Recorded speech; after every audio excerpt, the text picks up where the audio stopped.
الحمد لله رب العالمين والصلاة والسلام على سيد الأنبياء والمرسلين محمد وآله وأصحابه أجمعين ومن تبعهم بإحسان إلى يوم الدين أما بعد قال الله تبارك وتعالى أعوذ بالله من الشيطان الرجيم بسم الله الرحمن الرحيم وما كان المؤمنون لينفروا كافة فلولا نفر من كل فرقة منهم طائفة ليتفقهوا في الدين ولينذروا قومهم إذا رجعوا إليهم لعلهم يحذرون صدق الله العظيم اللهم صل على سيدنا محمد وعلى آل سيدنا محمد وبارك وسلم اللهم صل على سيدنا محمد وعلى آل سيدنا محمد وبارك وسلم اللهم صل على سيدنا محمد وعلى آل سيدنا محمد وبارك وسلم۔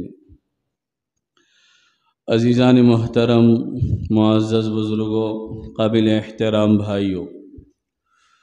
گزشتہ جمعہ آپ حضرات کے سامنے دوستی کے اچھے اور برے اثرات سے متعلق کچھ باتیں پیش کی گئی تھی کہ انسان کے دینی اعتبار سے بھی کامیاب ہونے اور دنیاوی اعتبار سے بھی کامیاب ہونے میں اس کی دوستی اور صحبت کا اہم کردار اور اہم رول ہے۔ آدمی اچھوں کے ساتھ بیٹھے گا تو اچھا بنے گا اور بروں کے ساتھ بیٹھے گا تو برا بنے گا۔ اسی کا ایک حصہ ہے، ایک تو یہ کہ اچھے لوگوں کی صحبت اختیار کرنا انسان کو اچھا بناتی ہے۔ اس سے آگے بڑھ کر اگر انسان علم والوں کے ساتھ اپنے تعلقات کو جوڑے گا، اہل علم کے ساتھ اٹھے گا بیٹھے گا، علماء سے اپنے رشتے کو مضبوط کرے گا، تو پھر یہ تعلق اور علماء سے رابطہ انسان کو فتنوں سے بچانے کا ذریعہ بنتا ہے۔ ایک ہے اچھی صحبت انسان کو اچھا بناتی ہے، اور دوسری چیز ہے اہل علم کے ساتھ تعلق کو پیدا کرنا، علماء کے ساتھ اٹھنا بیٹھنا اور اپنے معاملات علماء سے حل کرنے کی کوشش کرنا۔ یہ چیز انسان کو دنیا میں ظاہر ہونے والے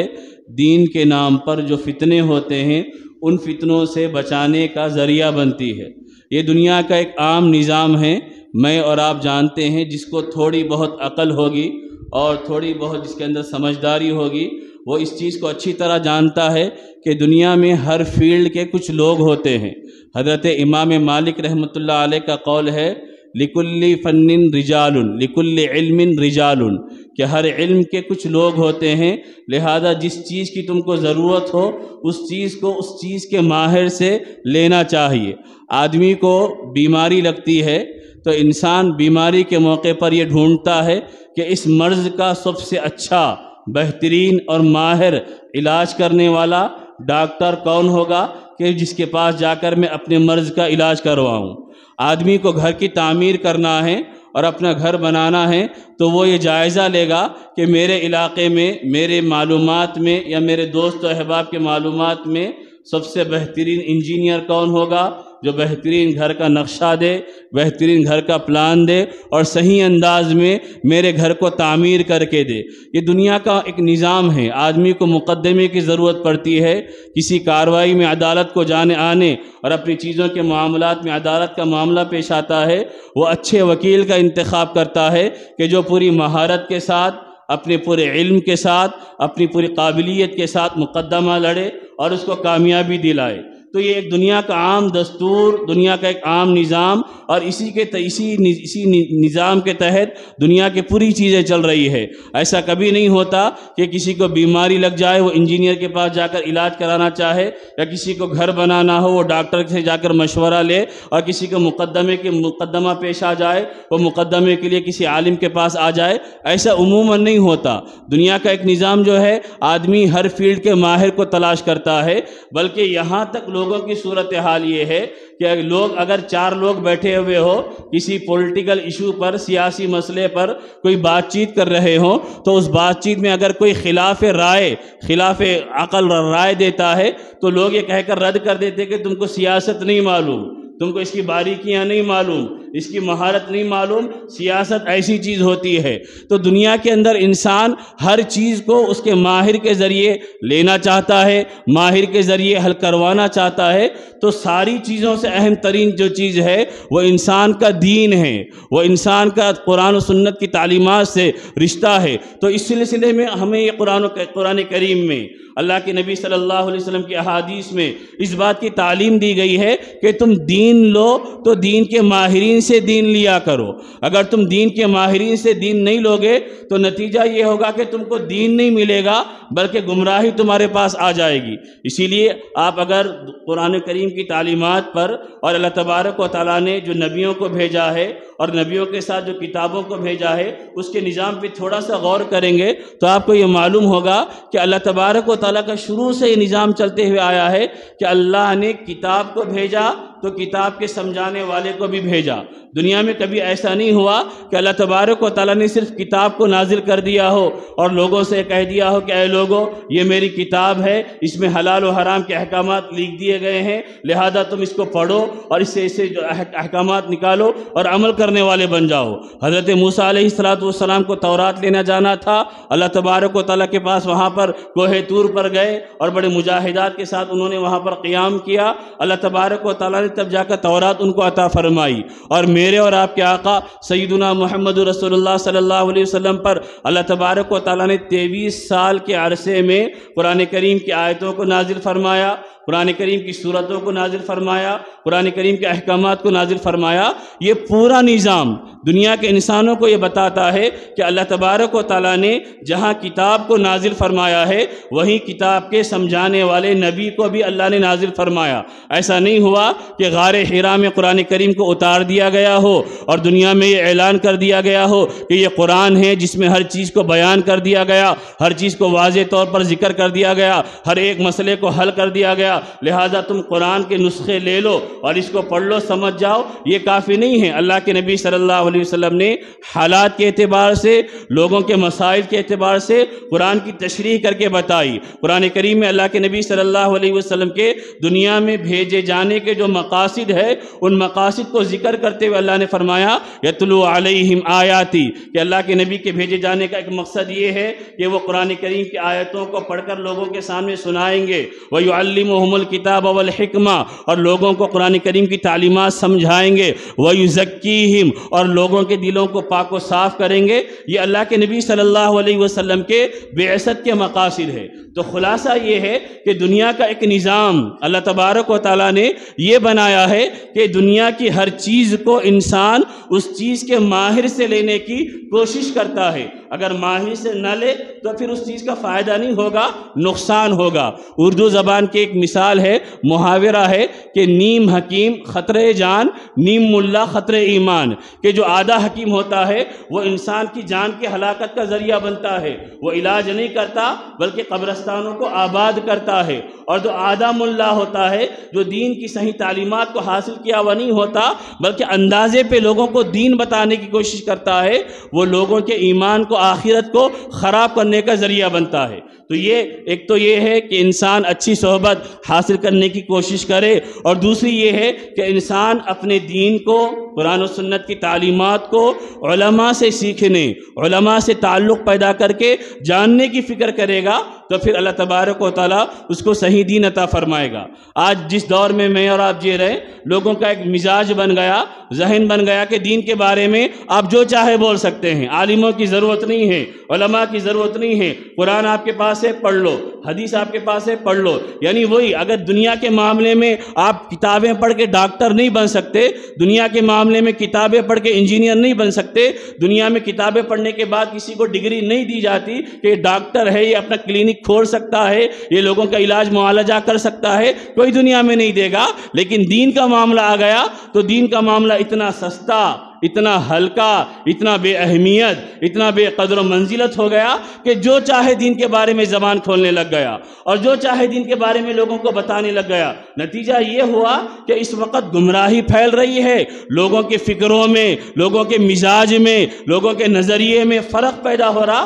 وہ قرآن و سنت کو اس انداز میں سمجھنے کے لیے تیار نہیں ہے جس انداز میں اللہ نے سمجھایا۔ جس انداز میں نبی پاک صلی اللہ علیہ وسلم نے سمجھایا. میں نے جو آیت پڑھی سورہ توبہ کی آیت ہے 11ویں پارے کی، جس میں اللہ تبارک و تعالیٰ نے فرمایا وَمَا كَانَ الْمُؤْمِنُونَ لِيَنْفِرُوا كَافَّةً فَلَوْلَا نَفَرَ مِنْ كُلِّ فِرْقَةٍ مِّنْهُمْ طَائِفَةٌ لِيَتَفَقَّهُوا فِي الدِّينِ وَلِيُنذِرُوا قَوْمَهُمْ إِذَا رَجَعُوا إِلَيْهِمْ لَعَلَّهُمْ يَحْذَرُونَ. اس سے پہلے پورے غزوہ تبوک کا لمبا واقعہ اللہ نے ذکر فرمایا. منافقین جو بغیر کسی عذر کے غزوہ تبوک میں شریک نہیں ہوئے تھے، ان کی حقیقت کو بھی اللہ نے کھول کے بتایا. جو صحابہ بعض اعذار کی وجہ سے نہیں آئے ان کا بھی تذکرہ کیا گیا، اور جن سے کسی طرح کا سہو ہو گیا تھا اللہ نے ان کی معافی کو بھی ذکر فرمایا. اس کے بعد ایک عمومی حکم اللہ نے بیان فرمایا کہ مسلمانوں کو چاہیے کہ پورے کے پورے لوگ ایک ساتھ جہاد پر نہ چلے جائیں. پورے کے پورے لوگ، پورے کا پورا علاقہ ایک ساتھ جہاد پر نہ چلے جائے،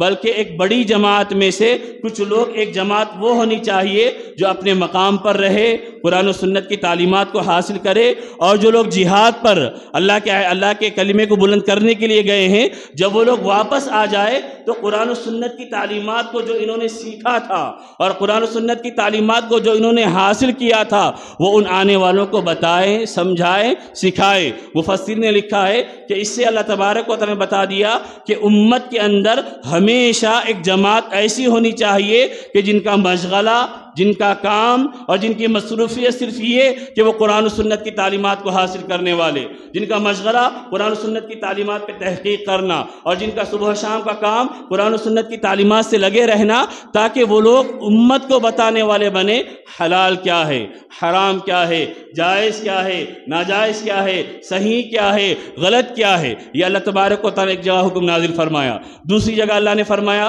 سورہ انبیاء میں 17ویں پارے میں شروع کے اندر اللہ نے فرمایا فَاسْأَلُوا أَهْلَ الذِّكْرِ إِن كُنتُمْ لَا تَعْلَمُونَ. اگر تم نہیں جانتے ہو تو تمہیں جھجکنے کی ضرورت نہیں ہے، جو جاننے والے ہیں ان سے تم رابطہ کرو اور ان سے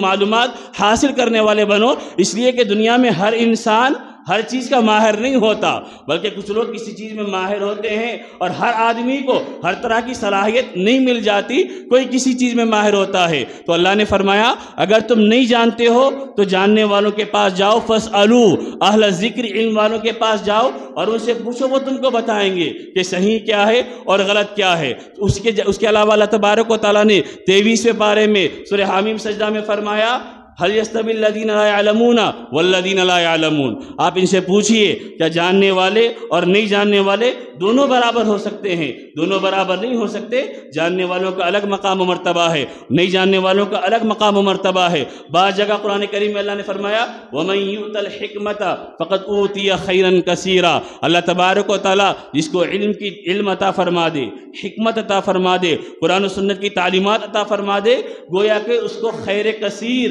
اللہ تبارک و تعالیٰ عطا فرماتا ہے. بعض جگہ اللہ تبارک و تعالیٰ قرآن کریم میں فرمایا والذین یرفعون، کہ اللہ تبارک و تعالیٰ علم والوں کے درجات کو بلند کیا ہے اور بلند کرتا ہے. قرآن کریم میں بے شمار جگہ اللہ نے اس کو ذکر کیا ہے، اور ایک جگہ اللہ نے صاف واضح الفاظ میں ذکر فرمایا سورہ فاطر کے اندر انما یخشی اللہ من عبادہ العلماء. اللہ سے سب سے زیادہ ڈرنے والے اور ڈرنے کے بعد صحیح احکامات لوگوں کو بتانے والے وہ بندے ہوتے ہیں جن کے پاس علم ہوتا ہے. علم والے اللہ سے ڈرتے ہیں، اور وہی ڈر، وہی خوف، وہی خشیت پھر انسانوں کی صحیح رہنمائی کرنے پر انسان کو آمادہ کرتا ہے. تو یہ چند آیتیں میں نے آپ کے سامنے ذکر فرمائی جس میں اللہ تبارک و تعالیٰ نے علم والوں کی اہمیت کو بیان فرمایا اور یہ بتا دیا کہ تمہارے اندر علم والے جس کو ہم علماء کہتے ہیں ان کا ہونا ضروری ہے، تاکہ وہ علم والے ان لوگوں کو تعلیم دے جو نہیں جاننے والے ہیں، جن کے پاس قرآن و سنت کی تعلیمات کا علم نہیں ہے.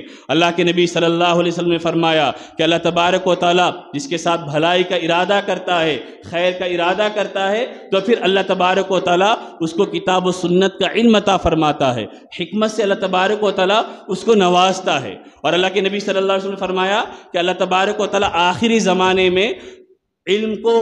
کھینچ لے گا. اور علم کو کھینچنے کے بارے بخاری کی یہ روایت ہے کہ جس میں اللہ کے نبی نے فرمایا کہ اللہ تبارک و تعالیٰ علم کو کھینچ لے گا. علم کو سینوں سے نہیں کھینچے گا، بلکہ اللہ کے نبی نے فرمایا علم کو کھینچ لینے کے یہ ہوگا کہ علماء دنیا سے اٹھتے جائیں گے، اور علماء کا دنیا سے چلے جانا یہ علم کو کھینچ لینے اور علم کو ختم کر دینے کا ذریعہ بنے گا۔ اس کے بعد اللہ کے نبی نے فرمایا جب علماء کم ہوتے جائیں گے تو پھر تم جاہلوں کو اپنا سردار بنا لو گے، جن کو قرآن و سنت کا علم نہیں ہوگا وہ بغیر علم کے لوگوں کو فتویٰ دیں گے۔ اس کا نتیجہ یہ ہوگا خود بھی گمراہ ہوں گے اور لوگوں کو بھی گمراہ کرنے والے بنیں گے۔ ان کو خود علم نہیں ہوگا، وہ جہالت کی بنیاد پر، اٹکل کی بنیاد پر، اندازے کی بنیاد پر، گیس کی بنیاد پر، اپنی ناقص معلومات کی بنیاد پر ہر مسئلے میں ہانکنے والے بنیں گے، ہر مسئلے میں رائے دینے والے بنیں گے۔ نتیجہ یہ ہوگا خود بھی گمراہ ہوں گے اور جس کو بتا کر عمل کروائیں گے اس کو بھی گمراہ کرنے کا ذریعہ بنیں گے۔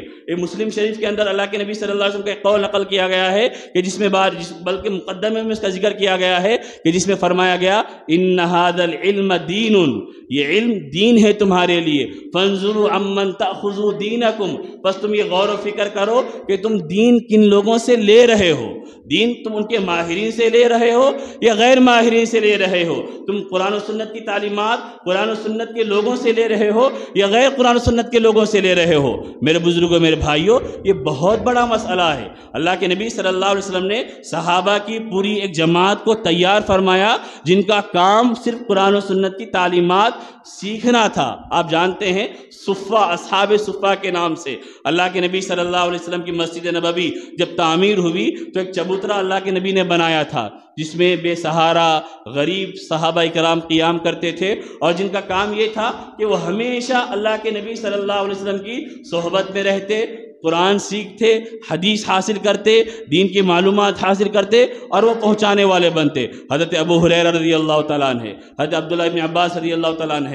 حضرت عبداللہ ابن عمر رضی اللہ تعالیٰ عنہ، عبداللہ ابن مسعود رضی اللہ تعالیٰ عنہ، اور اللہ کے نبی نے اپنے صحابہ کے بارے میں بتا دیا کہ کس کے اندر کیا خوبی، کیا کمال ہے۔ ایک موقع پہ حضرت عمر رضی اللہ تعالیٰ عنہ ایک علاقے میں گئے تھے تو وہاں پر علاقے والوں سے خطاب کر کے حضرت عمر نے فرمایا اگر تم کو قرآن کا علم سیکھنا ہے تو ابی ابن کعب رضی اللہ تعالیٰ سے قرآن کا علم سیکھو، اگر تمہیں میراث کے مسائل جاننا ہے زید ابن ثابت رضی اللہ تعالیٰ سے میراث کے مسائل جانو، اگر تمہیں حلال و حرام کے بارے میں معلومات حاصل کرنا ہے معاذ بن جبل رضی اللہ تعالیٰ سے معلومات حاصل کرو۔ اللہ کے نبی صلی اللہ علیہ وسلم نے اپنی تربیت سے ہر میدان اور علم کے الگ الگ حصوں کے قابل ترین افراد کو تیار کرایا تھا۔ آج کا فتنہ ہے اور آج کے دور کے جو لوگ قرآن و سنت کے ماہر نہیں ہیں وہ لوگ اس طرح کے فتنے پھیلا رہے کہ تمہیں علماء کی ضرورت نہیں ہے، تم بخاری خود پڑھ لو، تم مسلم خود پڑھ لو، تم قرآن خود پڑھ لو، جبکہ تم کو الف کا نام بھالا بھی نہیں آتا، تمہارے کو اردو دیکھ کر پڑھنا بھی نہیں آتا، تمہارے اندر اتنی صلاحیت بھی نہیں ہے کہ تم حدیث کا صحیح مطلب سمجھ سکو۔ اب جب یہ لوگ قرآن و سنت کو سنیں گے اور یہ لوگ قرآن و سنت کی تعلیمات کو جان کر لوگوں کو بتائیں گے تو آپ اندازہ لگائیے اس سے فتنے پھیلیں گے، اس سے بے دینی پھیلے گی، اس سے نوجوانوں کے اندر، مسلمانوں کے اندر آزادی پیدا ہوگی اور اعتماد ختم ہوگا۔ اللہ کے نبی صلی اللہ علیہ وسلم نے فرمایا علماء دنیا میں ان کی مثال ایسی ہے جیسے آسمان پہ ستارے ہیں، زمین پہ علماء کی وہ حیثیت ہے۔ اس کے بعد اللہ کے نبی نے فرمایا ستاروں سے اندھیری رات میں روشنی حاصل کی جاتی ہے، اسی طرح علماء سے بھی روشنی حاصل کی جاتی ہے۔ اللہ کے نبی نے فرمایا العلماء ورثۃ الانبیاء، علماء انبیاء کے وارث ہوتے ہیں، اور انبیاء اپنی وراثت میں مال و دولت نہیں چھوڑ کے جاتے، انبیاء اپنی وراثت میں علم چھوڑ کر جاتے ہیں، اور علماء اسی علم کو، نبی کی وراثت کو لوگوں میں بانٹتے ہیں، لوگوں میں تقسیم کرتے ہیں۔ تو اس چیز کو سمجھنے کی ضرورت ہے۔ آج لوگوں کا مزاج یہ بن گیا، انٹرنیٹ جب سے عام ہو گیا، سوشل میڈیا جب سے عام ہو گیا، ہر آدمی چاہ رہا کہ میں سرچ کروں اور مجھے اپنی مطلوبہ چیز مل جائے، چاہے وہ کون بول رہا اس سے مطلب نہیں، حقیقت کیا ہے اس کی اس سے مطلب نہیں، وہ صحیح ہے یا غلط ہے اس سے اس کا مطلب نہیں، اس کا پس منظر کیا ہے۔ لوگ جیسا کہ ایک عام مثال میں آپ کو بتاؤں جو اس سے پہلے بھی شاید ذکر کی گئی تھی، اس وقت بعض مسئلے چل رہے، رفع یدین کا مسئلہ کہ نماز میں ہاتھ اٹھانا ہے نہیں اٹھانا، ہر آدمی یہ بول رہا کہ یہ مسئلہ صحیح ہے، جبکہ اللہ کے نبی صلی اللہ، اگر کسی کو واقعی علم ہوگا جو قرآن و سنت کی تعلیمات سے واقف ہوگا تو اس کو معلوم ہوگا کہ احادیث کے اندر اللہ کے نبی کے دونوں عمل جمع کیے گئے ہیں۔ حدیث میں یہ بھی ہے کہ اللہ کے نبی رفع یدین کرتے تھے، اللہ کے نبی، اور حدیث میں یہ بھی ہے کہ اللہ کے نبی رفع یدین نہیں کرتے تھے۔ جب دونوں حدیثیں جمع ہو گئی تو اللہ تبارک و تعالیٰ نے اس امت کے علماء فقہا جن کو قرآن و سنت کا علم اللہ نے عطا فرمایا تھا اور قرآن و سنت کے اندر گہرائی اللہ نے ان کو عطا فرمائی تھی، انہوں نے اپنے اصول اور ضابطے کے مطابق، کسی کو یہ حدیث ان کے اصول کے مطابق سمجھ میں آئی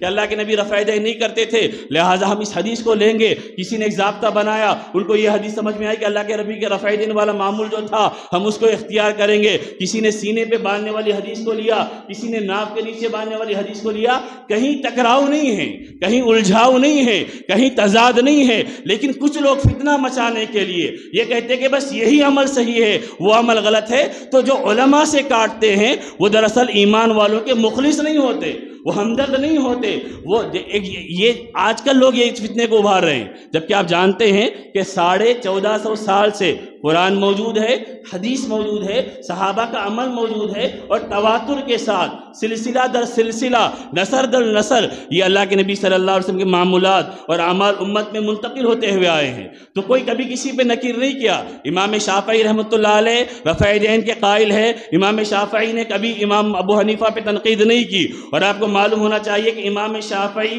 کے استاد ہیں امام محمد رحمۃ اللہ علیہ، اور امام محمد کے استاد ہیں امام ابو حنیفہ رحمۃ اللہ علیہ۔ امام گویا کہ امام شافعی کا سلسلہ بھی جا کر کہیں نہ کہیں امام ابو حنیفہ سے ملتا ہے، لیکن کبھی کسی نے تنقید نہیں کی۔ اور آج یہ اسی لیے میں نے جو شروع میں ذکر کیا کہ ہر چیز کو اس کے ماہر سے سیکھنا چاہیے۔ اور آدمی یہ اب انٹرنیٹ پہ ہر کوئی بیان کرنے والا مل گیا، انٹرنیٹ پہ ہر کوئی بتانے والا مل گیا، اور لوگ یہ سمجھ رہے کہ میں سرچ کر رہا ہوں میرے کو رفع یدین والی مل رہی ہے۔ آپ کا ناقص علم ہے، آپ کا کام یہ ہے آپ کے سامنے کوئی نیا مسئلہ پیش آ جائے آپ علماء سے جا کر پوچھنے والے بنو۔ حضرت لقمان نے اپنے بیٹے سے فرمایا تھا کہ بیٹے تم علماء کی مجلسوں میں بیٹھا کرو، اس کا فائدہ یہ ہوگا جیسے زمین پہ پانی پڑنے سے کھیتی اگتی ہے، علماء کی صحبتوں میں رہنے سے علم آتا ہے انسان کے اندر۔ حضرت محمون بن مہران رحمۃ اللہ علیہ یہ تابعی ہے اور بڑے اونچے درجے کے تابعی ہے، وہ فرماتے ہیں العلماء ضالتی، علماء میرا گمشدہ مال ہے۔ میں جس شہر میں جس بستی میں جاتا ہوں سب سے پہلے علماء کو تلاش کرتا ہوں اور ان کی صحبت اختیار کرتا ہوں، اس کے نتیجے میں علماء کے ساتھ بیٹھنے کی وجہ سے میرے دل کو صحیح رہنمائی ملتی ہے، میرا دل اطمینان پاتا ہے۔ آج ہمارا تعلق علماء سے کٹتے جا رہا، اور باطل طاقتیں پوری محنت یہی کر رہی کہ امت کے نوجوانوں کا رشتہ علماء سے کٹ جائے، علماء سے ٹوٹ جائے، تو ہم ان کو بہکانے میں کامیاب ہو جائیں گے، گمراہ کرنے میں کامیاب ہو جائیں گے، اپنے باطل نظریات کو، باطل افکار کو، باطل خیالات کو ان پر تھوپنے میں ہم کامیاب ہو جائیں گے۔ آپ کو میں نے اس سے پہلے سنایا تھا جب انگریز یہاں پر مسلط تھے تو انہوں نے 2 چیزوں کا جائزہ لے کر کہا تھا کہ مسلمانوں کے اندر اتنا جذبہ کیوں ہے۔ ایک قرآن تھی کہ جس سے مسلمانوں کا جذبہ زندہ ہے ملک کو آزاد کرانے کا، اور دوسرا علماء کے سے رابطہ تھا، علماء سے تعلق تھا۔ تو انہوں نے جہاں قرآن کو جلایا وہیں آزادی کے ان ایام میں علماء کو پھانسی کے پھندوں پر لٹکایا، اور ہزاروں علماء کو ایک دن میں پھانسی کے پھندے پر لگایا جاتا، اور وہ یہ سمجھتے کہ علماء کو ختم کر دیں گے تو یہ مسلمان قوم کا ایمان سرد پڑ جائے گا، ٹھنڈا ہو جائے گا۔ وہ ایک مفتی محمود حسن رحمۃ اللہ علیہ بڑے عالم دین ہمارے اس ملک کے گزرے ہیں، وہ اپنا واقعہ بیان کرتے ہیں۔ ایک مرتبہ بیرون ملک میں وہ گئے تھے تو ساتھ میں ان کے ایک سفر کے درمیان ایک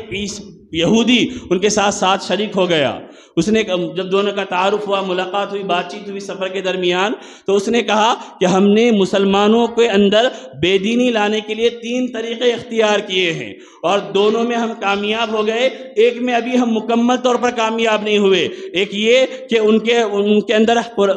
عورتوں کا فتنے کو عام کر دیا جائے، وہ فتنے میں ہم کامیاب ہو گئے۔ دوسرا حرام کو اختیار کرنے پہ ان کو آمادہ کر دیا جائے، وہ حرام میں بھی ہم کامیاب ہو گئے۔ تیسرا ہمارا ایجنڈا ہے کہ علماء سے ان کو کاٹ دیا جائے، ابھی ہمیں اس میں 100% کامیابی نہیں ملی۔ یہ ہمارے پیچھے کوششیں چل رہی، باطل کی یہ تحریکیں چل رہی کہ اس امت کو علماء سے کاٹ دیا جائے۔ جب علماء سے کٹ جائیں گے تو پھر قرآن منمانی ہو جائے گا، حدیث کھلونا ہو جائے گا، اللہ والوں پہ تان کرنا آسان ہو جائے گا، صحابہ پہ بھونکنا آسان ہو جائے گا۔ کچھ لوگ ہیں جن کا مشغلہ یہی ہے، انٹرنیٹ پہ بیٹھے ہوئے ہیں، بس صحابہ کی برائیاں بیان کرنا یا علماء امت کی برائیاں بیان کرنا، اور ہمارے نوجوان اس کو فالو کر رہے، اس کو دیکھ رہے اور اس کے چیخنے کو پکارنے کو پسند کر رہے۔ ان چیخنے پکارنے کا نام نہیں ہے۔ امام مالک رحمۃ اللہ علیہ فرمایا کرتے، ان کے بارے میں مشہور ہے کہ اگر کوئی مسئلہ پوچھتا تو فوری نہیں بتاتے۔ ایک صحابہ ان کے پاس کئی مہینوں کا سفر کر کے آئے اور آنے کے بعد چند اپنے سوالات کیے، ان میں سے امام مالک نے چند کا جواب دیا اور چند کے بارے میں فرمایا کہ لا ادری، میں نہیں جانتا۔ تو انہوں نے پوچھا کہ آپ نہیں جانتے تو میں کس سے پوچھوں؟ تو انہوں نے کہا کہ جو جاننے والا ہے اسے جا کر پوچھو، میرا کام نہیں ہے کہ جو میں نہیں جانوں اس میں بھی اپنی رائے دینے والا بنوں۔ اور بعض اوقات وہ کہتے تھے کہ میں مسئلہ اس لیے جلدی نہیں بتاتا ہوں کہیں یہی مسئلہ میرے لیے آخرت میں مواخذے کا، پکڑ کا ذریعہ نہ بن جائے اگر میں غلط مسئلہ بتا دوں گا۔ کون لوگ؟ جن کا علم پوری دنیا مانتی ہے۔ جب انسان کے اندر تقویٰ آتا ہے، ڈر آتا ہے اور اللہ کے سامنے جواب دہی کا احساس پیدا ہوتا ہے، وہ زبان سے نکالنے والے لفظ کو سوچ سوچ کے نکالتا ہے کہ کہیں میں لوگوں کو غلط مسئلہ نہ بتا دوں، میں اپنی طرف سے کوئی رائے نہ دے دوں۔ اگر سامنے والا عمل کرے گا تو اس کا عمل میرے لیے وبال کا ذریعہ بن جائے گا اگر میں غلط بولوں گا۔ اور جو آزاد رہتے ہیں، منمانی ہر چیز جائز، ہوٹلوں میں بیٹھے ہوئے مسئلوں پہ بحث چوری سب جائز، پان کے ڈبوں پہ ٹھہرے ہوئے بحث چوری ہر چیز جائز، لیکن جیسے سیاست کی بات آ گئی آپ نہیں بول سکتے، آپ کو نہیں معلوم یہ پارٹی کیسی ہے وہ پارٹی کیسی ہے۔ ڈاکٹر کا معاملہ آ گیا تو آپ کو نہیں معلوم فلاں ماہر ہے، لیکن دین کا معاملہ آ گیا، دین کھلونا آج امت نے بنا لیا، جو چاہے دین پہ بولے، جیسا چاہے دین پہ بولے، اور دین کے بارے میں جیسے چاہے خیالات کو اختیار کرے، اور ہم یہ سمجھے کہ ہم صراط مستقیم پہ چل رہے ہیں۔ میرے بزرگوں، میرے بھائیوں، اور خاص کر میرے نوجوانوں سے درخواست ہے کہ آپ اپنے تعلق کو، اپنے رشتے کو علماء سے جوڑے۔ علماء یہ امت کو صحیح راستے کی رہنمائی کرنے والے ہیں، جن کو متعین اللہ نے کیا ہے کہ وہ اللہ کے نبی کی وراثت کو صحیح معنی میں لوگوں کو بتائے۔ علماء میں بھی صحیح ہو جو واقعی اللہ کا ڈر خوف رکھنے والے ہو، لوگوں کو صحیح بات بتانے والے ہو، قرآن و سنت کی روشنی میں بتانے والے ہو، وہ صحیح ہوں گے، اور جو منمانی بتانے والے ہوں گے وہ گمراہ ہوں گے۔ اس کے بارے میں بھی قرآن میں بتا دیا گیا، اور حدیث میں اللہ کے نبی نے فرمایا اس روئے زمین پہ سب سے بہترین لوگ اچھے علماء ہیں، اور سب سے بدترین لوگ برے علماء ہیں جو غلط رہنمائی کرتے ہیں۔ تو بہرحال ایک لمبا موضوع ہے، میں نے آپ کے سامنے گزشتہ یہ ذکر کیا تھا، اچھی صحبت کے اچھے فائدے ہوتے ہیں۔ یہ دوسرا حساب اس کا سمجھیے، علماء کی صحبت سے علم آئے گا، معلومات آئیں گے، صحیح باتوں کو سمجھنے کا مزاج پیدا ہوگا، اور اس کے بعد اللہ سے ڈر، تعلق، خوف، خشیت، یہ صفات اچھے علماء کی صحبت میں بیٹھنے سے ملتے ہیں۔ اور ہم کو جو علم پہنچا ہے یہ سامنے بیٹھ کر سیکھنے سے جو آدمی کو مہارت پیدا ہوتی ہے، وہ انٹرنیٹ پہ سرچ کر کے بیان سننے سے مہارت حاصل نہیں ہوتی، اس لیے کہ اللہ تبارک و تعالیٰ ایک نظام رکھا ہے۔ آدمی کتنی بھی کتابیں پڑھ لے وہ باریکیاں اس کو نہیں آئیں گی جو استاد کے سامنے سیکھنے کے بعد آتی ہے۔ وہ ہنر، وہ قابلیت، وہ کمال انسان کے اندر پیدا نہیں ہوگا جو کسی ماہر کی نگرانی میں رہ کر انسان سیکھتا ہے۔ آپ ہزاروں کتابیں پڑھ لیں گے تب جا کر ایک لکڑی کچھ بنانا چاہیں گے، لیکن ایک مہینہ کسی کی صحبت میں رہ لیں گے تو خود بخود چیزیں سمجھ میں آئیں گی۔ تو میرے بزرگوں، میرے بھائیوں، اس وقت کا فتنہ یہ ہے کہ علماء سے نوجوانوں کو خاص کر دور کرنے کی کوشش کی جا رہی، اور ایسے ویسے لوگ ہر قسم کے بولنے والے پیدا ہو گئے۔ اگر ہم ہر قسم کے آدمی کی بات کو سن کر متاثر ہوں گے تو کل کو ایمان کے لٹیرے بھی قرآن حدیث کی بات کریں گے، قادیانی ملے گا وہ بھی قرآن حدیث کی بات کرے گا، مہدی بھی ملے گا وہ بھی قرآن حدیث کی بات کرے گا۔ اگر ہمارا تعلق علماء سے نہیں ہوگا ہم کیسا جج کا فیصلہ کریں گے کہ یہ صحیح بول رہا ہے غلط بول رہا؟ جیسا یہ ایک مقولہ مشہور ہوا تھا کہ وبا کے زمانے میں ڈاکٹروں سے تعلق انسان کی صحت محفوظ رکھتی ہے، تو اسی طرح فتنوں کے زمانے میں علماء سے تعلق آدمی کے ایمان کو محفوظ رکھنے کا ذریعہ ہے۔ دعا فرمائے کہ اللہ تبارک و تعالیٰ صحیح سمجھ، صحیح علم عطا فرمائے، اس کے مطابق عمل کرنے والا بنائے۔ وآخر دعوانا الحمدللہ رب العالمین۔